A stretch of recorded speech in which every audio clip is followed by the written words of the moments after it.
Hi, Julie Jones with SSB Performance with this week's Mindset Made Simple Tip of the Week. And this week we're talking about, what are you looking for? I bet you'll find it. Each week I'm trying to decide throughout the week, what will I talk about next week? Well, every morning I listen to either a podcast or a sermon or something fun. And again this week, my cousin Mark, who's getting lots of pub in these mindset tips, made a really good point.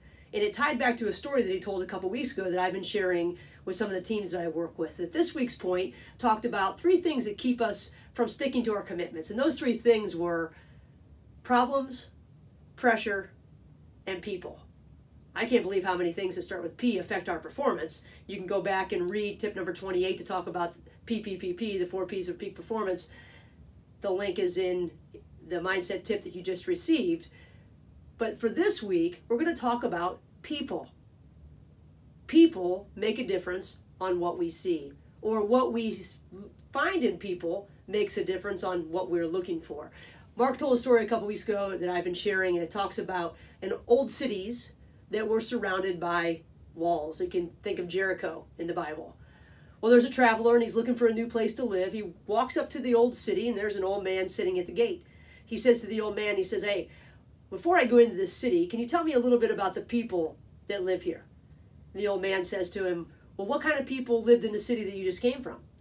The traveler says, "Oh man, those people, they were nasty, unhelpful, ungracious, just nasty people." The old man says, "Well, you'll find those people here." Traveler moves on, sort of despondent, and it's like, oh geez, here we go. Another guy comes up a couple days ago, walks up to the gates of the city, the old man's sitting there again, and he says, "Hey sir, I'm looking for a new place to live. Just wondered what type of people inhabit this city." The old man says, "Well, what kind of people were in the city that you just came from?"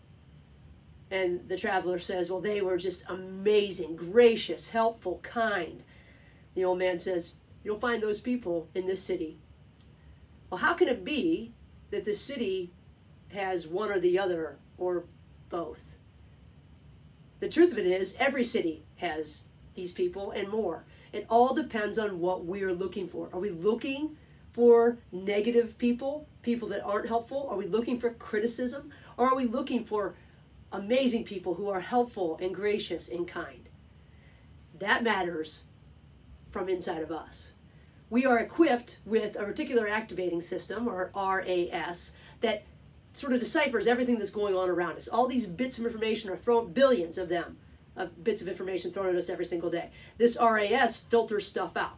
It's like your administrative assistant or a bouncer at a bar. It's like, you can't come in, you can come in, you can't come in, you can come in. So we program this. What we find is important, we allow in. So if we're looking for something good, we can find it. If we're looking for something bad, we can find it. You ever buy a new car? You go out and you're like, oh my gosh, I'm looking for this new car. Now I realize everybody in the neighborhood has this car. Prior to you shopping for that car, you didn't care about the car. So it didn't come into your attentional focus. You had no recollection of ever seeing it. The number of cars didn't change, you changed. This goes back to the whole thing with the commitments, with people keeping us from commitments. We are heavily influenced by the 5 people closest to us.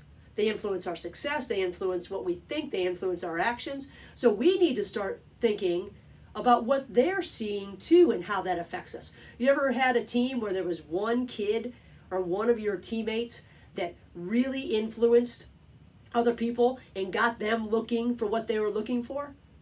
Have you been that person? Someone looking for something negative and all of a sudden the rest of the team finds the negative? Are you coaching or are you criticizing? Are you building someone up or are you picking on someone? That is all sort of found in what those people are looking for in your behavior. Or what are you finding in the kids that play for you or the people that you lead? Are you looking for their problems or are you looking for their growth? What we look for, we will find. How can we help ourselves? How can we help ourselves change what we're looking for, or sort of get a different perspective on what it is that can help us be productive? Because what we find is that all these things, we don't really consider what we see or what we're searching and how that affects our performance. If we're constantly looking for people that are criticizing us, we'll probably not get better because we won't take in the things that are meant to help us grow. If we're only looking for good, we will probably never make changes. So somewhere there's a line that will help us or not help us. We need to take a look, be self-aware. Self-awareness is our superpower. What helps us? What doesn't? How do we change ourselves, or how do we help others change? Well, my friend Jim Tressel often says, it's hard to be gracious and critical at the same time. So maybe we start with looking for the bright spots. What is going well? Sometimes we have to force ourselves to do that. I mentioned last week or a couple weeks ago a book called Effortless that I just read, and the author suggested that every single time that we complain, we follow that up for something for which we're grateful.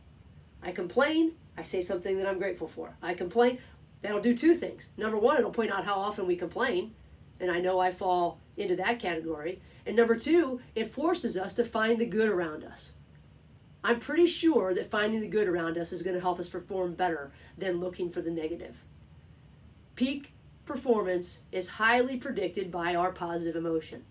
So if we want to change the type of person we're looking for in our new city, one thing we can do is start to look for the bright spots. What we see matters. What those around us see matters. So we have to sort of take a look at where we stand on how we see the world and how others around us do. And maybe we need to make an adjustment there, either internally or in our environment. You make the choice. If you'd like to learn more about tips like this or other mental performance techniques or tools, visit me at ssbperformance.com or shoot me an email at juliej@ssbperformance.com. I'd love to connect with you. Until next week, have a great week.